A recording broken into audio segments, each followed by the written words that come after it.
안녕하세요 여러분. 오늘은 비트코인을 철학적으로 이해하기 위한 핵심 키워드인 논과 구성주의의 충돌에 대해 이야기해보려 합니다. 그리고 그 철학적 대립이 단순히 관념의 차원을 넘어서 미국의 역사, 정치, 종교, 그리고 현재 비트코인을 둘러싼 사회적 갈등까지 어떻게 영향을 주고 있는지 풀어보려 해요. 먼저 놀미라는 단어부터 짚고 갈게요. 영어 단어 놈은 보통 규범으로 번역되지만 사실 이 번역은 그 깊이를 담지 못합니다. 리버테리언 전통의 자유주의 철학에서 놈은 단순한 규범을 넘어선 삶의 방식이고 사회를 구성하는 가장 본원적인 틀입니다. 그래서 저는 그냥 놀미라고 음차해서 사용해요. 많은 사람들이 비트코인을 두고 이렇게 묻죠. 이게 무슨 가치를 만들어내나요? 밸류가 있긴 한가요? 하지만 이런 질문은 비트코인을 일종의 상품으로 보려는 시선이에요. 그런데 비트코인은 그런 걸 넘어서 있습니다. 마치 법치는 무슨 생산을 하나요? 라고 묻는 것처럼 어색하죠. 법치가 생산하지 않아도 사회의 근간이 되듯 비트코인도 지금 그런 식으로 작동하고 있어요. 비트코인은 놀무로 등장했고 지금도 놀미예요. 그런데 이 놀문 단지 관념이 아니라 역사 속에서 여러 방식으로 구체화되었습니다.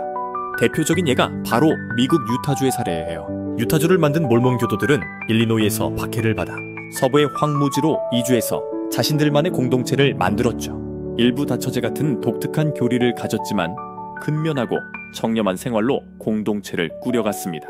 이들은 미국 연방정부와 충돌도 했지만 결국은 폴리가미를 포기하고 연방에 잔류하는 선택을 합니다. 놀물 지키되 타협을 통해 생존한 사례죠. 링컨 대통령 시절에도 유타주는 주목받았습니다. 노예제를 인정했던 유타주는 연방정부의 연합에 참여하지 않았지만 남부도 지지하지 않았어요. 이건 단순한 정치적 줄타기가 아니라 놀물 유지하면서도 전체 질서와 부딪히지 않으려는 현실적 선택이었어요. 이런 역사 속 사례들이 말해주는 건 단순합니다. 놀문 제도보다 오래됐고 제도와는 다른 방식으로 사람들을 묶어줄 수 있다는 겁니다. 이제 시선을 현대 정치로 돌려볼게요. 트럼프 대통령이 2024년 대선에서 지지 기반으로 삼은 세 집단이 있어요. 아미시, 전미총기협회, 그리고 비트코이너입니다. 얼핏 보면 전혀 다른 이들이지만 이들의 공통점은 바로 반연방주의적 전통입니다. 즉, 중앙 권력보다 자율과 자치를 중시하는 놀m 기반의 정체성을 공유하고 있다는 거예요. 여기서 중요한 건 미국 상원에서 스테이블 코인 관련 법안을 만들 때 100억 달러 미만의 발행 권한을 연방정부가 아닌 주정부에 맡겼다는 겁니다. 이건 단순한 법안이 아니라 놀m을 존중하는 방식의 정책이라는 거죠. 자유주의는 원래 놀m의 전통 위에 세워진 철학입니다. 미국의 전통적 자유주의자들, 클래시컬 리버테리언들은 법은 만들어지는 게 아니라 발견되는 것이라고 믿어요. 이게 바로 자연법 사상이고 로마 제국의 만민법, 기독교 신법, 영국의 커먼 러, 그리고 상인법 렉스 머카토리아로 이어집니다.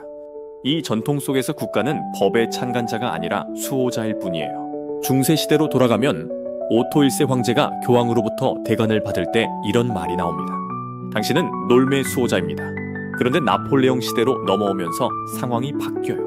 나폴레옹은 교황 앞에서 스스로 왕관을 씁니다. 그 상징은 분명하죠. 이제부터는 국가가 규범의 수호자가 아니라 규범의 창간자가 되겠다는 선언입니다. 이게 바로 구성주의의 시작이에요. 구성주의란 말 그대로 인간이 규범을 구성한다는 생각입니다. 법도 질서도 가치를 다 만들어내라는 거죠. 이 관점에서는 비트코인은 굉장히 어색한 존재입니다. 왜냐면 그건 누가 만든 것도 아니고 중앙이 통제하는 것도 아니니까요. 그리고 이 구성주의는 시간이 흐르면서 PC주의라는 이름으로 극단화되기도 했어요. 기존의 놀m을 부정하고 모든 질서를 인위적으로 재구성하려는 움직임이 많아졌죠. 이런 상황에서 비트코인은 뭐라고 외치냐면 놀m은 죽지 않았다. 우리는 스스로의 질서를 만들 수 있다 라는 겁니다. 그래서 저는 비트코인이 단순한 기술이 아니라 시대 정신의 회복이라고 봐요. 엘리트들이 다 구성주의에 빠져 있을 때 비트코인은 혜성처럼 등장해서 놀m의 귀환을 선언한 거죠. 지금의 화폐, 금융, 법, 사회 시스템 전반에 대해 근본적인 질문을 던지고 있는 거예요. 여러분, 우리는 종종 사회와 국가를 동일시합니다. 하지만 그건 다른 겁니다. 사회는 사람들 사이의 관계, 관습, 놀m으로 이루어지고 국가는 그 위에 세워진 제도일 뿐이에요.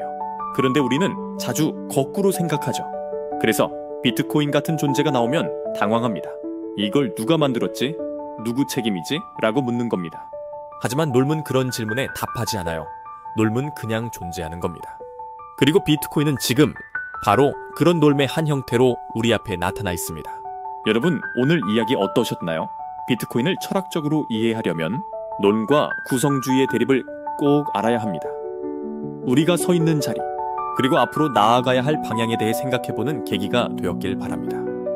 감사합니다.